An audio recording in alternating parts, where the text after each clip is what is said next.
headlines. New York Governor Andrew Cuomo condemns rash of anti-Semitism in the United States. President Trump supporters rally in Washington, D.C. Snap Inc. goes public. Locals protest in Los Angeles against Snap Inc. Plus, EBC New York takes us to the 2017 Toy Fair. You are watching Eagle News Washington, D.C., bringing you stories from around the nation. I am Rose Papa Angeles.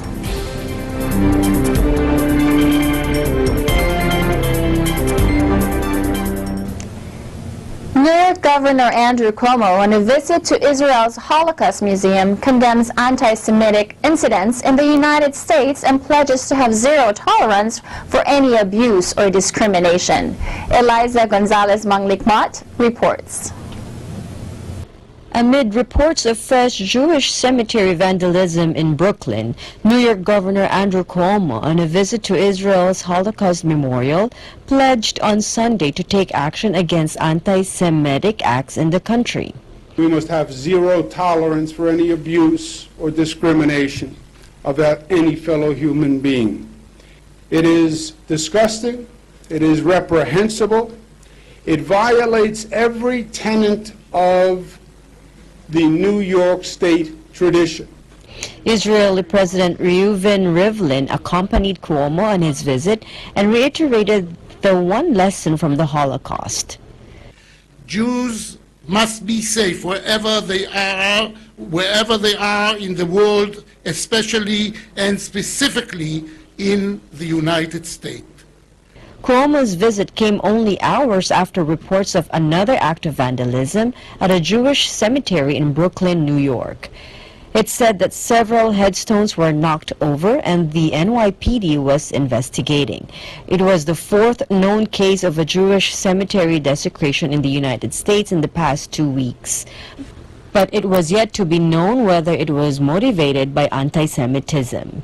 Cuomo said on Thursday that he had ordered the investigation of the vandalism of more than a dozen headstones at a Jewish cemetery in Rochester, New York, given the wave of bomb threats that later proved hoaxes targeting Jewish community centers and vandalism at Jewish cemeteries in Philadelphia and St. Louis. U.S. President Donald Trump has condemned the threats and attacks, although he has at times also questioned whether some perpetrators might be his opponents, seeking to link his new presidency with a rise in anti-Semitism. Trump's election campaign last year drew support from some white nationalists and right-wing groups, despite his disavowals of them. During their visit at Yad Vashem, Cuomo and Rivlin toured the museum, laid a wreath, and lit the eternal fire during a ceremony at the Hall of Remembrance. For Eagle News, I am Eliza Gonzalez-Manglikmat, always one with 25.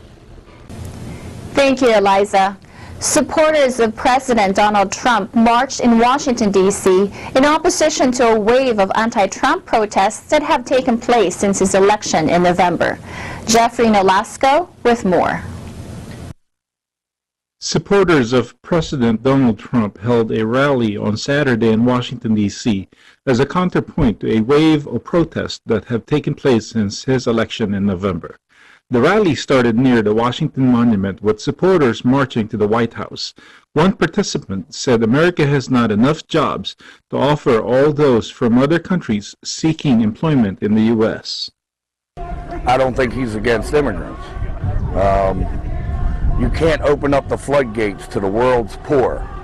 We don't have that many jobs. He also said he believed former President Barack Obama wiretapped Trump's phone before the November election. Treason. I believe he is Muslim. I believe he wanted to destroy this country. Lee Griffin from Richmond, Virginia, said someone had to be held accountable for the alleged wiretapping. Somebody's going to go to jail, and somebody should. Trump accused predecessor Barack Obama on Saturday of wiretapping him during the late stages of the 2016 election campaign, but offered no evidence for an allegation which an Obama spokesman said was simply false. Trump made the accusations in a series of early morning tweets just weeks into his administration and amid rising scrutiny of his campaign's ties to Russia.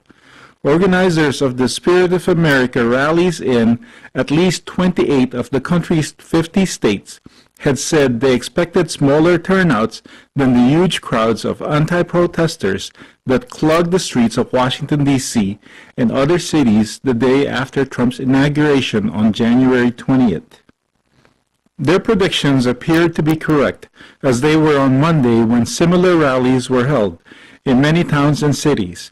The rallies did not draw more than a few hundred people, and some were at risk of being outnumbered by small groups of anti-Trump protesters that gathered to shout against the rallies.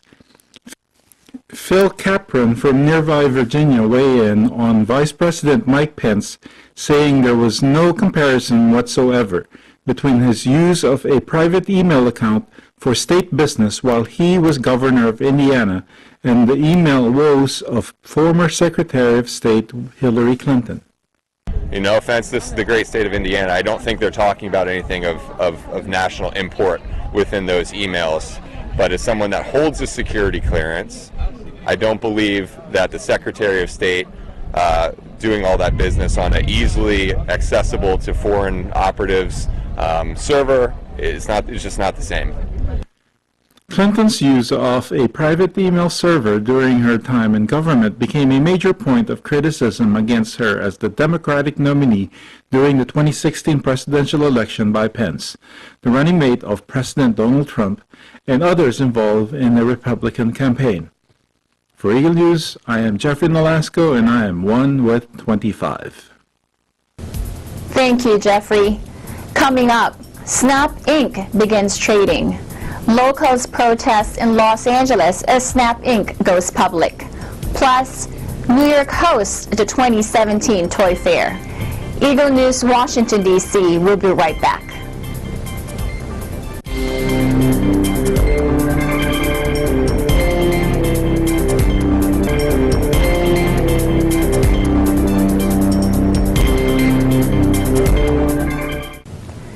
Welcome back. You are watching Eagle News, Washington, D.C.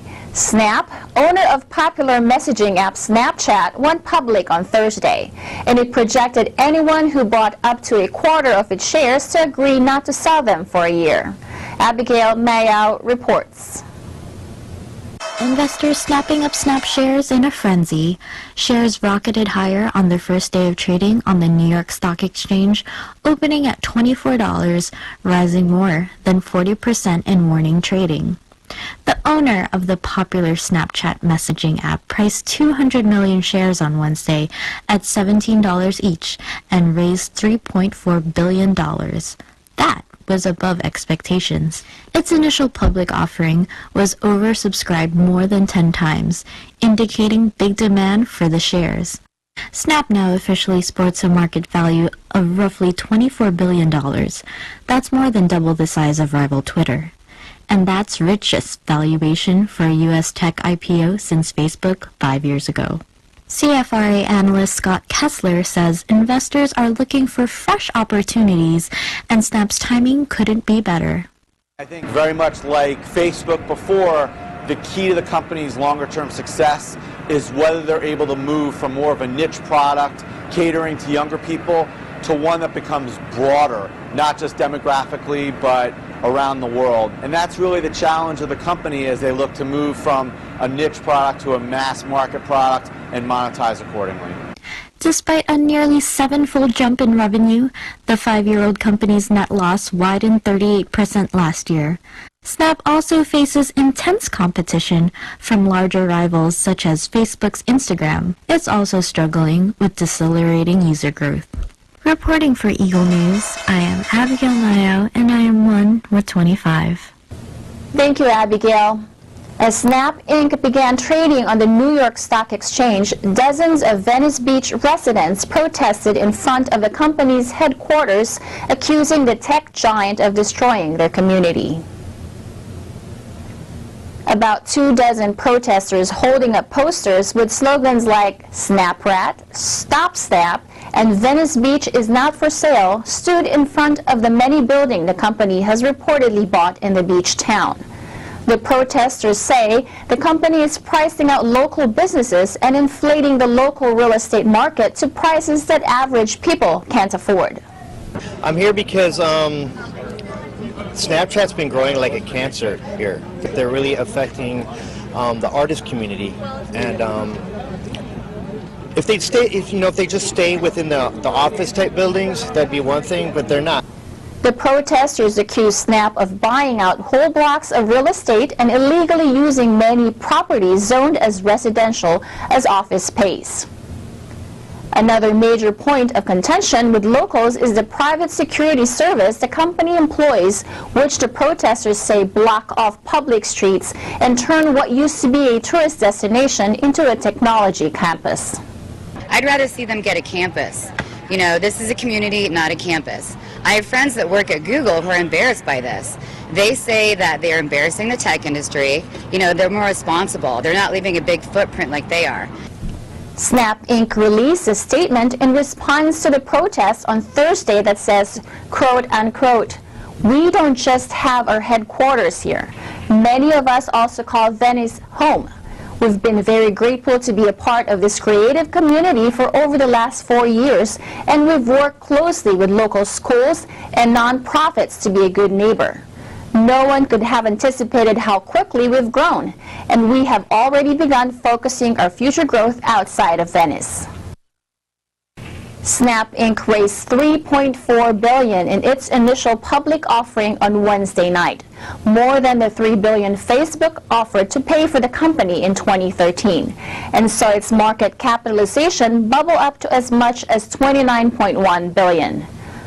With a full green shoe option to issue more shares likely to be exercised, the company is poised to increase its deal size to $3.9 billion.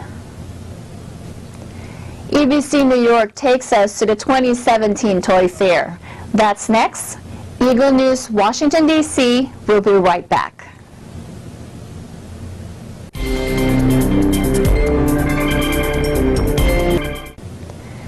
Welcome back. You're watching Eagle News, Washington, D.C. Carlo Valdez of our New York Bureau takes us to this New Year's Toy Fair where the kid in us would definitely love to be. From the simplest design to the most complicated of toys, they are all here. Take a look. Hello everyone, Carlo Valdez here at the Jacob Javits Center here in New York City. Now if you're a kid at heart like me, then this is the place to be at the 2017 Toy Fair. Now let's go out and have some fun and check out some of this year's coolest toys.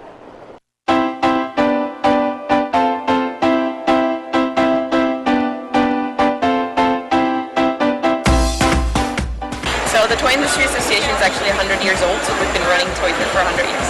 There's so many toys here. There's actually 7 football fields worth of toys. Yes. So, and there's something for everyone. You know, it really depends on each child's age and skill levels and interest, but there's something for everyone at Toy Fair. We have a few trends out there in the floor. We have the Up and Active trends, which is basically toys that get kids moving, but outdoors and indoors. So toys that are typically outdoor toys, you know, you're out in the summer, you want to be outside, you're in the pool, but there's also toys that have like an interactive component, so you can actually play them indoors, but they're all based on movement. I mean, another trend that you're seeing is the STEAM, which is science, technology, engineering, arts, and math. And this year we're also seeing robotics play into that, so we're calling it STREAM. And it's toys that teach kids about science, engineering, technology, etc., but in a fun way. So you have a lot of toys that are robots, you know, kids, for children to learn how to make their own robots, or science kids, or, you know, basics of coding and programming or engineering, a lot of that in the show. I am from SAM Labs, a London-based company that makes app-enabled electronics to allow kids to build and program their own inventions. So essentially, it's comprised of the hardware and the software that you see in front of you. And basically, when they work together, you can immerse yourself into a world of toys that are extensive in terms of gaming and possibilities of software and hardware together.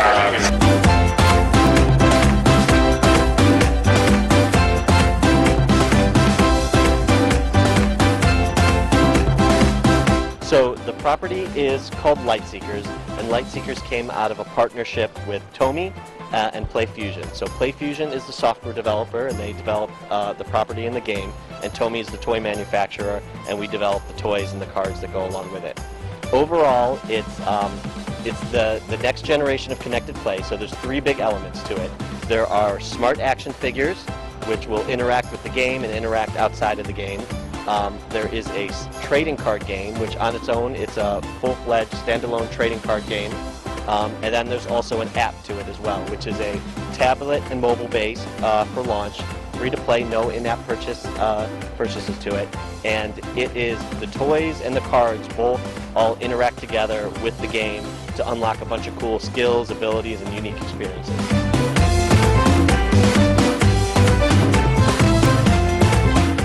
Well, I had a fantastic day today at Toy Fair 2017. Did Chewy? See you guys next time. My name is Carlo Valdez, and this is Chewbacca, and we are 1 with 25. That is awesome.